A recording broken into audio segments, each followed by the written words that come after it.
നമസ്കാരം. National broadcasting news India news update. യുവതിയെയും കുഞ്ഞിനെയും തട്ടിക്കൊണ്ടുപോകാൻ ശ്രമം. വടകരയിൽ ഓട്ടോ ഡ്രൈവർ പിടിയിൽ.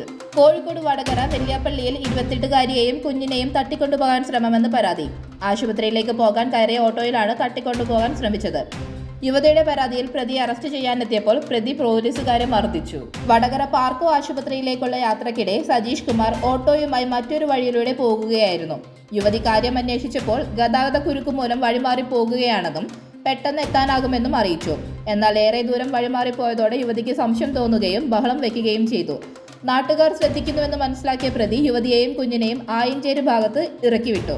ഓട്ടോയുടെ നമ്പർ അടക്കം ഉൾപ്പെടുത്തി യുവതി നൽകിയ പരാതിക്ക് പിന്നാലെ പ്രതിയെ അറസ്റ്റ് ചെയ്യാൻ കണ്ണൂരിലെ വീട്ടിലെത്തിയപ്പോഴാണ് പോലീസിന് നേരെ ആക്രമണമുണ്ടായത്.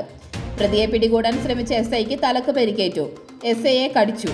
ഒടുവിൽ ബലം പ്രയോഗിച്ചാണ് പ്രതിയെ കീഴ്പ്പെടുത്തിയത്. യുവതിയെ തട്ടിക്കൊണ്ടുപോകാനുള്ള കാരണം വ്യക്തമല്ല. അറസ്റ്റ് രേഖപ്പെടുത്തിയ പ്രതിയെ വിശദമായി ചോദ്യം ചെയ്തു വരികയാണ്. കൂടുതൽ അപ്ഡേറ്റ്സുകൾക്കായി കാത്തിരിക്കുക. National broadcasting news India.